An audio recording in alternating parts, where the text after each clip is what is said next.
सभी लोग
राधा नाम का जाप करते हुए श्री राधा श्री राधा श्री राधा राधा राधा श्री राधा श्री राधा श्री राधा राधा जय राधा श्री राधा श्री राधा राधा राधा जय राधा श्री राधा श्री राधा जय राधा श्री राधा श्री राधा राधा राधा जय राधा श्री राधा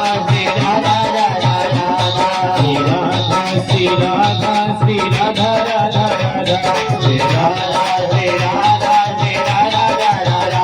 सभी सीधे हाथ करके ताली बजाते हुए बड़े भाव के साथ में, क्योंकि कहते हैं हम चाहें तो वृंदावन यहीं पे बसा सकते हैं, और वृंदावन जाओ और मन में भक्ति भाव नहीं हो तो वृंदावन जाने का कोई फायदा नहीं है। सभी अपने सीधे सीधे हाथ उठा के ताली बजाते हुए बड़े भाव के साथ में जय राधा श्री राधा श्री राधा श्री राधा श्री राधा श्री राधा श्री राधा राधा राधा जय राधा श्री राधा श्री राधा राधा राधा जय राधा श्री राधा श्री राधा राधा राधा जय राधा श्री राधा श्री राधा राधा राधा जय राधा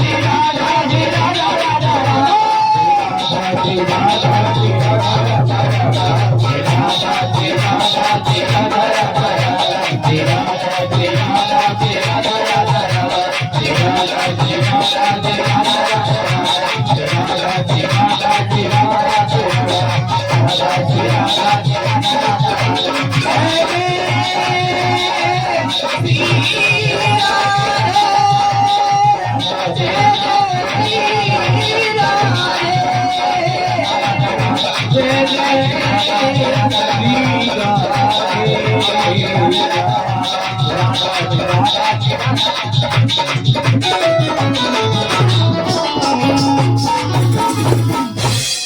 वृंदी राधा रानी सरकार की जय हो।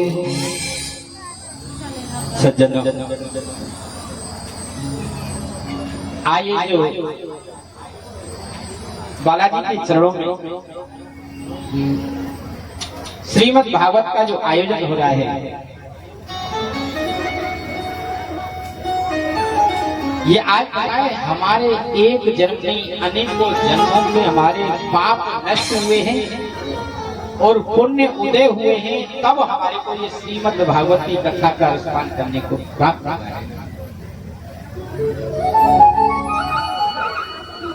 क्योंकि गोस्वामी तुलसीदास जी ने बहुत सुंदर रचना की है इसकी।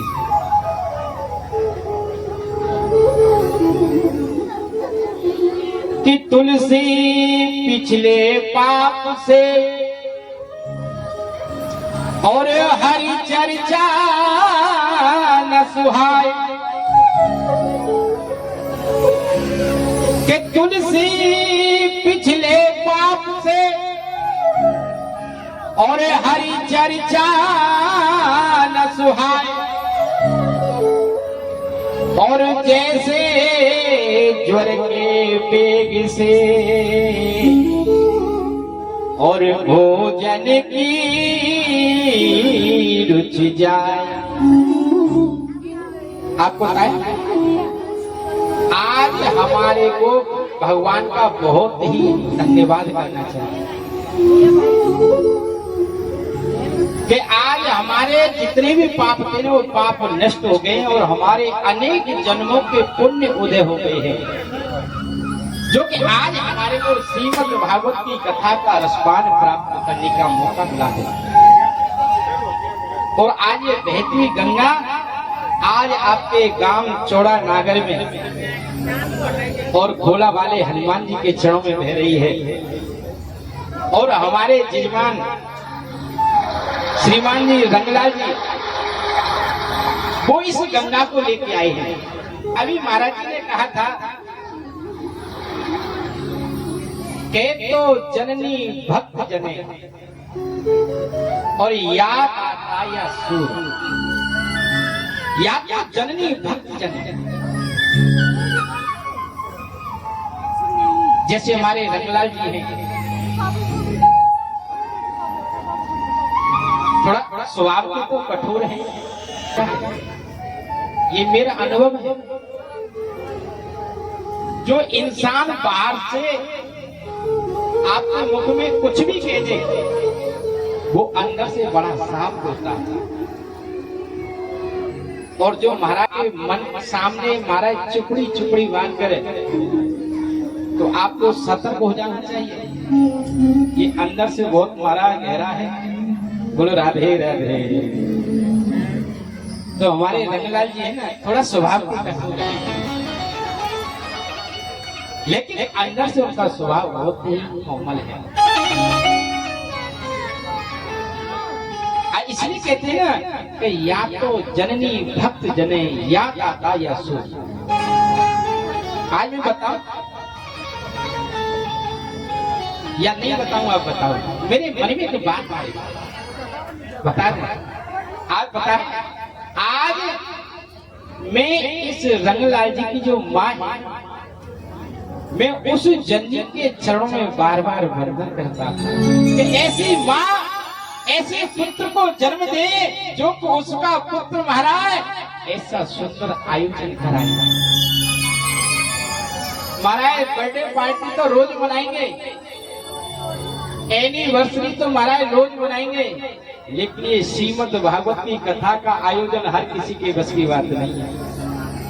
ये तो ठाकुर जी की बड़ी कृपा है। तो आज इस आपके रंगलाल जी हैं, इस गंगा को लेके आए हैं। आज पता है जो आज आपके श्रीमद् भागवत की कथाएं रसपान करने को प्राप्त हुई है ना, ये महाराज कभी कभी देवताओं को प्राप्त नहीं होती। ऐसा वर्णन आता है कि राजा परीक्षित को जब श्राप लगाता है और उस समय देवता लोग अमृत कलश लेके आए। बोले महाराज हम ये अमृत लेके आए हैं, आप इस राजा परीक्षित को पिला दो, ये अमर हो जाएगी, इसके अकाल मृत्यु नहीं होगी और श्रीमद् भागवत की कथा का रसपान हमारे को करा। लेकिन पता है आज श्री सुखदेव जी महाराज ने पूछा, बोले राम राम, अरे कैसे, अरे कहाँ ये अमृत का कलश और कहाँ ये श्रीमद् भागवत की कथा, ये कैसे में हम आज पता है। आज सुखदेव जी महाराज के मन में कुछ भाव आ गया। देवता ने बड़ा सुंदर निवेदन किया सुखदेव जी से, एवं विनिमयो जाते सुधारा क्या प्रपीयता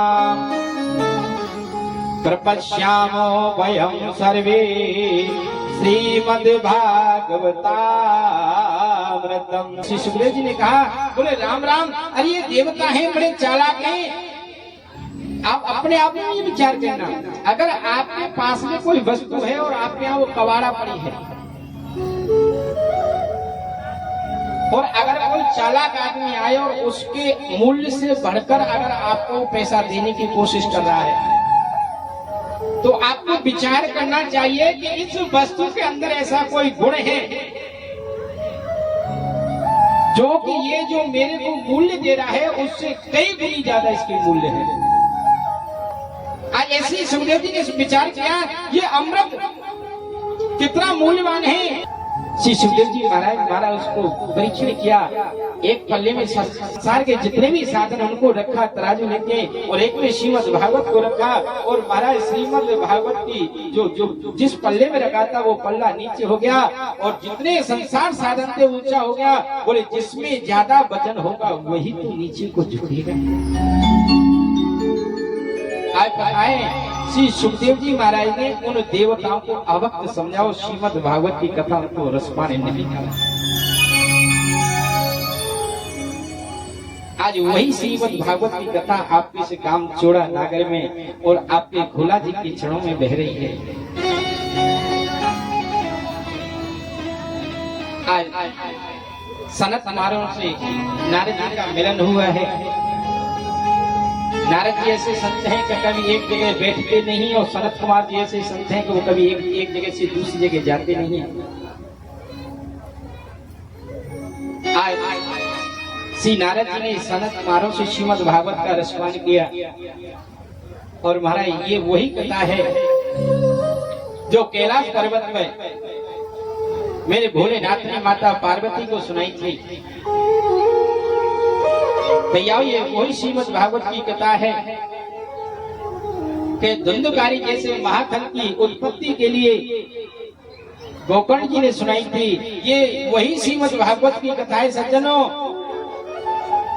राजा परीक्षित जी को जो सप्त दिवस में एक संत के द्वारा श्राप हुए, तो श्री सुखदेव जी महाराज को सप्त दिवस में श्रीमद् भागवत की कथा का रसपान ऐसा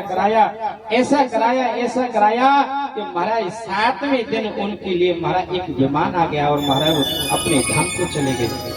बोले अगर कोई ज्ञानी व्यक्ति अगर श्रीमद् भागवत की कथा का रसपान करके अगर धाम को जाता है तो कोई बड़ी बात नहीं है। अगर कोई भक्त श्रीमद् भागवत की कथा का रसपान करने को उसकी मुक्ति होती तो कोई बड़ी बात नहीं है। बोले महाराज क्या कोई दुष्ट पापी को भी अभी श्रीमद् भागवत की कथा का रसपान कराएं तो क्या उसकी भी मुक्ति हो जाती है?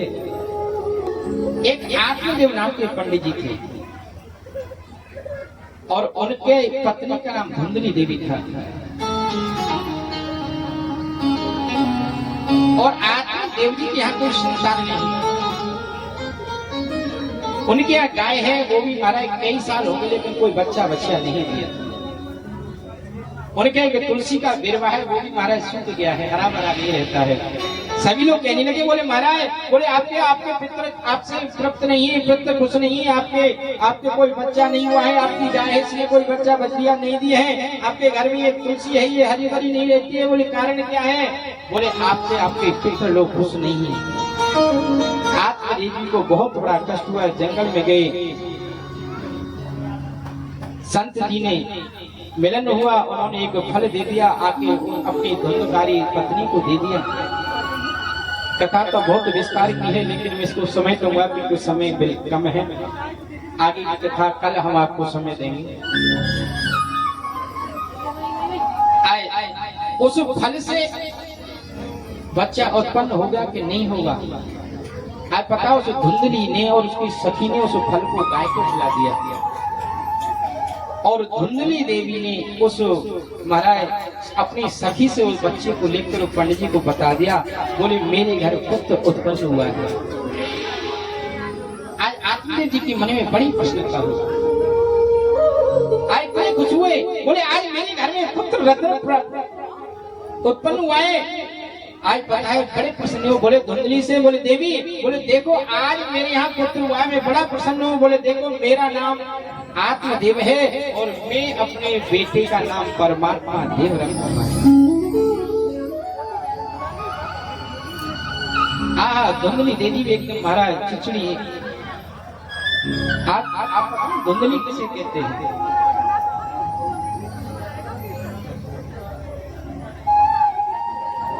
बताए महाराज दिन भर टर्र टर्र करती रहती है। राधे राधे। क्योंकि इंसान की चाह के अन्न पुराना घी नया, कि अन्न पुराना घी नया, और घर कुलवंती ना। अच्छा भैया एक बात बताओ, हम तो भाई ब्रजवासी हैं, थोड़ी सी राजस्थानी कम आती है। वैसे तो काफी समय हो गया राजस्थान में समझते हैं। हम आपको कथा सुना रहे हैं तो समझ में आ रही है कि नहीं आ रही है? क्योंकि हम तो हिंदी के शब्द ज्यादा बोलते हैं। समझ में तो आ रही है? हाँ। कि अन्न पुराना घी नया, अन्न पुराने महाराज पहले से पहले भंडारे भरे रहते हैं। ये स्वर्ग है। ऐसे नहीं महाराज कि रोजाना खाना बनाना है तो रोजाना चक्की से दुकान से आटा 1 किलो आटा लेके आना है। जिसके घर में पहले से पहले महाराज भंडारा भरा रहता है अन्न का, और नया नया रोजाना महाराज माताएं हमारी शाम को दूध लेके आती हैं, गाय भैंस से धोकर उसको जमाती हैं और फिर सवेरे दही को बिलोती हैं महाराज, और ताजा ताजा माखन निकलता है। कि अन्न पुराना घी नया, ताजा ताजा, और घर कुलवंती नार। कुलवंती सबसे प्रेम से रहने वाले, परिवार में बच्चों में श्रीमान जी से सबसे प्रेम से रहने वाले। ये नहीं महाराज कि सवेर से शाम तक तर मचावे। बोले राधे राधे। आप तो लेकिन बहुत अच्छी, आपकी बात नहीं तो उनकी बात है जो इस कथा पांडाल में नहीं आई है। आप तो बहुत अच्छे। कि अन्न पुराना घी नया, और घर कुलवंती नार, और आंगन बच्चे खेलते तो स्वर्ग न से नीचार। आप विचार करो महाराज, आप सुबह से शाम तक आप खेत में काम कर रहे हैं, सुबह से शाम तक खेत में काम कर रहे हैं, खेती का ठीक दोपहरी में। और अगर आप घर शाम को आओ और शाम को मारा आपका घर में कोई छोटा बच्चा है, चाहे आपका नाती है, चाहे आपका खुद का बेटा है, तो महाराज जैसे ही वो आपकी गोदी में आएगा कि मेरी अम्मा आ गई या मेरे बाबा आ गए, मेरी अम्मा आ गई, तो महाराज आपकी जितनी भी थकान होती है ना वो सब दूर हो जाती है। महाराज ऐसे महाराज उसको गोदी में लेते हैं, ऐसे गोदी में लेते हैं जैसे कि हमने सुबह से कुछ काम किया ही नहीं। और अगर बच्चा नहीं घर में हो ना तो महाराज ये सामान है जहाँ रखा है सुबह से शाम तक वहीं रखा रहेगा, और आप कहीं खेत से काम करके आ रहे हैं, वहां से आओगे, आते ही महाराज पलंग पर धड़ाम से गिर जाओगे और बोलोगे अगर पानी पिलाना तो पिला दो, नहीं तो हम तो सो रहे। बोले राधे राधे। अरे जिसके घर में बच्चे खेलते हैं महाराज वो स्वर्ग होता है। और नरक के भी 4 साधन हैं, जिन्हीं की स्वर्ग के भी नरक के भी 4 साधन हैं। के रूका भोजन कर दे सिर, रूखा सूखा महाराज। ऐसे कहते हैं कि घर में रसोई बनाओ, चाहे थोड़ा ही लगाओ, लेकिन थोड़ा ही रोटी पे लगना चाहिए, थोड़ा सा घी लगना चाहिए। कहते हैं कि अगर हम रूखी रोटी खाते हैं तो वो भूत भोजन होता है।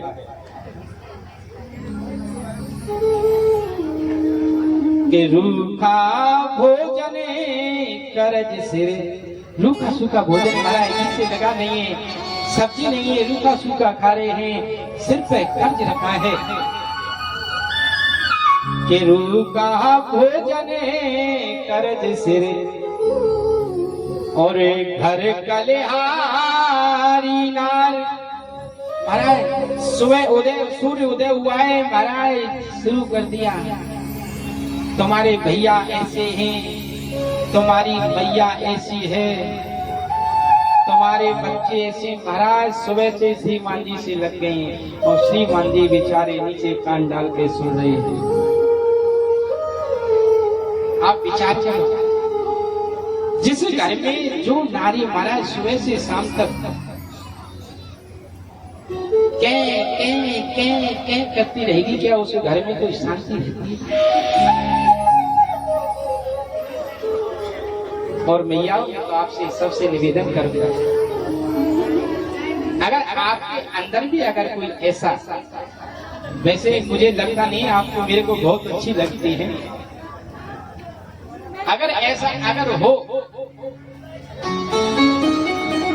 तो उसे आज से ही त्याग दीजिए। प्रयास करना, प्रयास करना। और ये प्रयास तभी होगा जब आप करना चाहोगे।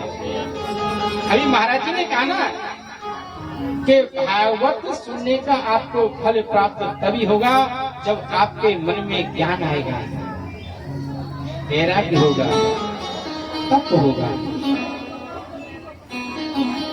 जब ही होगा। रूका भोजन करज सिरे, के रूका भोजन करज सिरे, और घर कलिहारी नार, और जो पूत कपूत हो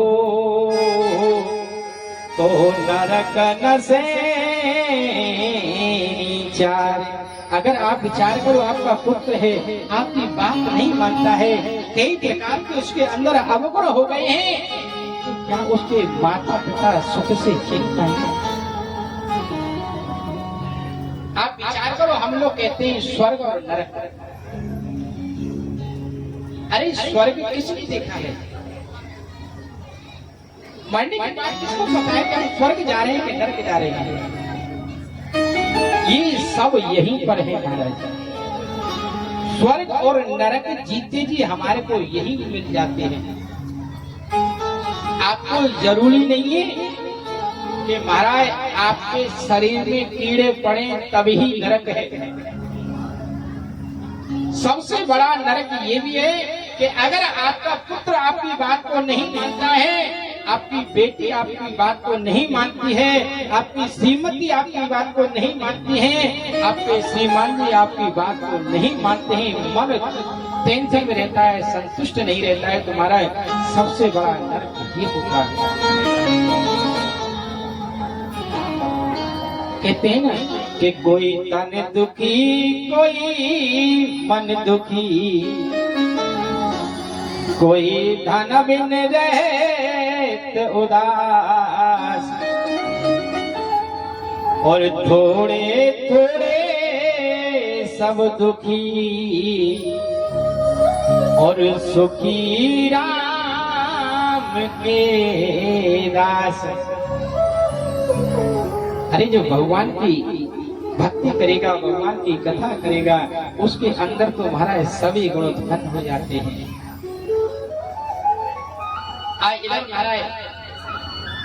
नारद जी श्री सनत कुमारों से कथा सुन रहे हैं, और क्योंकि उन्होंने एक दृश्य देखा था कि महाराज अनेक स्थानों पे गए, मथुरा पे हरिद्वार गए, बनारस गए, काशी गए, अनेक जगह गए, लेकिन उनको कहीं शांति नहीं मिली। और जब वो हमारे श्री धाम वृंदावन में पहुंचे हैं तो वृंदावन एक दृश्य देखा है कि एक युवती है, वो खड़ी है और उसके पास में दो महाराज दो पुरुष पड़े हैं, मूर्छित होकर पड़े हैं। श्री नारद जी ने कहा उनसे, भैया आप कौन हैं और आप ये व्रत कौन पड़े हैं? आज पता है? उस युवती ने कहा, बोले नारद जी मैं भक्ति माँ हूँ, और ये दोनों पुरुष पड़े हैं, ये कौन है? ये तो व्रत हो गए। बोले एक ज्ञान है और एक वैराग्य है। आज नारद जी के मन में सवाल उत्पन्न हुआ भैया यहाँ तो बाद में कर ली, बस 10 मिनट और हैं, ज्यादा नहीं, जल्दी कर रहे हैं। आज भैया ये सोच रहे कि हम तो महाराज ने कही जल्दी करेंगे, जो महाराज तो कथा बढ़ाते जा रहे हैं। क्या करें माताराम कथा का, अब कुछ नहीं तो सार तो आपको सुनाना ही पड़ेगा। पता है नारद जी के मन में एक प्रश्न उत्पन्न हुआ, बोले राम राम, एक माँ तो एक युवती है, तरुणी है, 16 साल की उम्र है, लेकिन इसके पुत्र हैं वो ज्ञान वैराग्य की खुट्टी हो गई है। आज पता है नारद जी के बुढ़ापे को दूर करने के लिए कई प्रकार के अनुष्ठान किए, पाठ के लिए कुछ नहीं हुआ। और जब श्रीमद् भागवत की कथा का सरस कानों से सुना, और इधर मारा वो धुंधकारी है ना, धुंधकारी ने जो फल से मारा है, गोकर्ण उत्पन्न हुए हैं, गोकर्ण जी वन में चले गए हैं, धुंधकारी है, बड़ा उत्पाती है, उत्पात करता है, माता पिता की सेवा नहीं करता है, माता पिता की बात नहीं मानता है, मारा कई प्रकार के उसके अंदर अवगुण उत्पन्न हो गए हैं। आत्मदेव जी को बड़ा कष्ट हुआ है, बोले राम राम, मेरे इस विप्र के स्वर्ग जैसे घर को तूने नरक बना दिया है, बैराग्य आया वन में चले के भगवान का भजन करने के लिए। माता को कष्ट देने लगा। एक दिन माता ने अपने कुएं में गिरकर आत्महत्या कर ली, और वही धुंधकारी महाराज 5 वेश्याओं को अपने घर ले आए, और उन वेश्याओं ने क्या किया कि धुंधकारी का जितना भी धन था वो धन ले लिया है, और महाराज उसको वही मार दिया और प्रेत बन गया है। आए गोकर्ण जी आए, गोकर्ण जी दृश्य देखा, धुंधकारी के लिए कथा कराई, और महाराज उस धुंधकारी की मुक्ति हो गई। और इधर नारद जी ने संत कुमारों से भक्ति के कष्ट के लिए ज्ञान वैराग्य को बुढ़ापे करने के लिए कथा कराई, तो महाराज ज्ञान वैराग्य का बुढ़ापा दूर हो गया। बोले श्री भक्ति माता की जय हो। अब मैया एक बात बताओ मेरे को, अब हमारे जजमान जी ने तो कथा का समय 11 से 4 रखा है, तो ये तो देखो हाथ की लिखाई है, कुछ भी लिख सकते हैं, पर मेरे को आप ये बताओ कि आप कल से कथा सुनने के लिए कितने बजे से टाइम दोगे? भाई 12 बजे से या 1 बजे से, क्योंकि 4 घंटा तो कंटिन्यूस कथा चलेगी। भाई देखो अगर 12 से 4 हो तो, क्योंकि 11 से मुझे ही पता है कि 11 बजे तक मुझे पता है। अरे भैया आरती हो रही है, प्रसाद लेके जाए, बस आरती अब नहीं कथा भैया। तो 12 से 4 रखेंगे, आप बताओ उस हिसाब से, क्योंकि हमारे को तो हम तो ये जब आप सुनने आओगे तभी सुनाएंगे। 11 से आप सबका काम हो जाएगा।